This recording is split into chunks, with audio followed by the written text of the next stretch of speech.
and I don't mind making the speech without a teleprompter. I can only say that whoever's operating this teleprompter is in big trouble. Donald Trump just had what can only be described as a psychotic episode at the United Nations. Picture it. The orange is dialed up to pumpkin spice, his eyes are swollen shut like he's having an allergic reaction to democracy, and his teleprompter broken.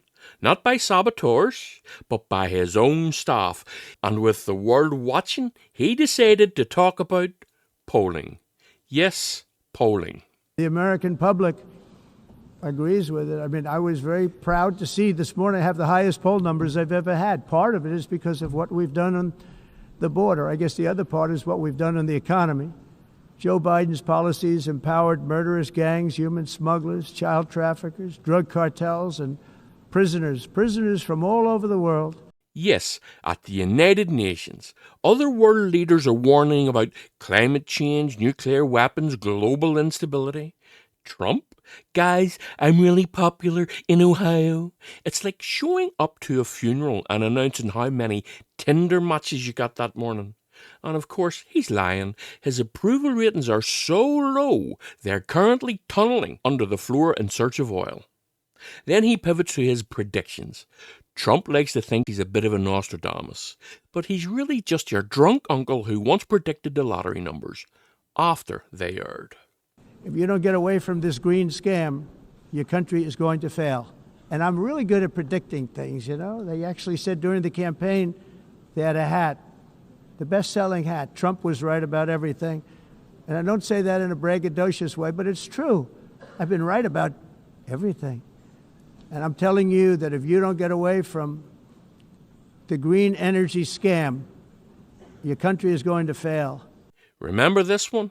He swore if Biden won, the stock market would collapse, like 1929. Instead, it hit record highs. He said no one would have jobs, and unemployment dropped to historic lows. Trump's predictions make Miss Cleo look like Stephen Hawking, and yet he keeps ranting like the UN is just another MAGA rally, only with fancier suits, less meth, and their nut-crushing grinder. You have to end it now. See, I can tell you. I'm really good at this stuff. Your countries are going to hell. The room literally laughed at him. Again. This seems to be his UN tradition. Show up, rant incoherently, get roasted by every diplomat in a 5-mile radius, and the saddest part of it all, he thinks they're laughing with him. Classic narcissism. Bombing on stage and calling it a standing ovation. The only thing that solves war and wars is action.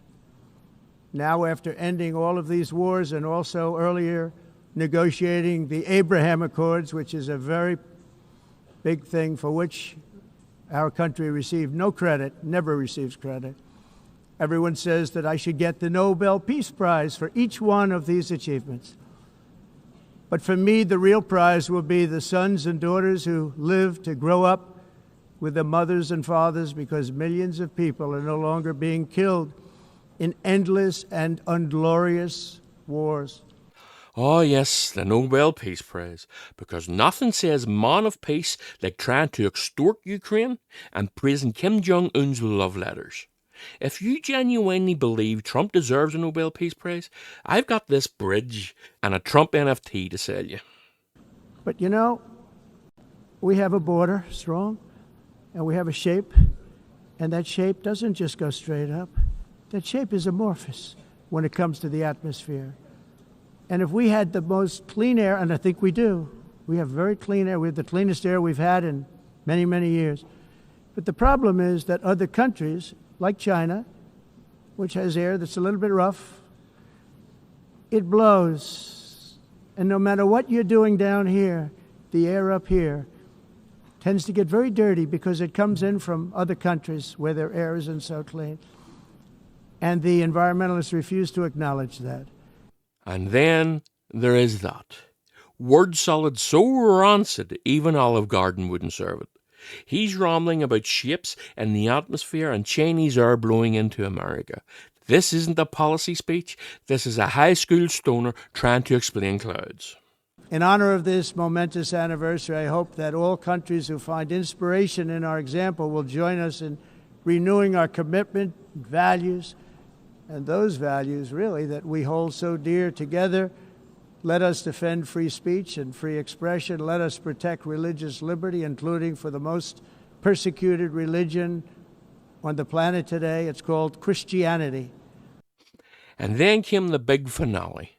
Apparently, Christians are the most persecuted people on earth. Not journalists, not dissidents, not literally anyone else in danger. No, Christians. You know, the ones creating all the policies and laws that divide people so they can hate each other. Yes, that group of people. They're the most persecuted ones. I must have missed that memo. Maybe it was buried under all his indictments. By the end, world leaders weren't horrified. They were exhausted. Another deranged rant, another global embarrassment. Trump left the podium and he blamed escalators and teleprompters, then posted a truth social word vomit about foreign policy, and that, more than anything, should send chills down your spine. If you want to see more stories like this, click on one of these videos, and please like and subscribe and leave a comment below. It helps with the algorithm. Thanks for being here. I'll see you in the next one.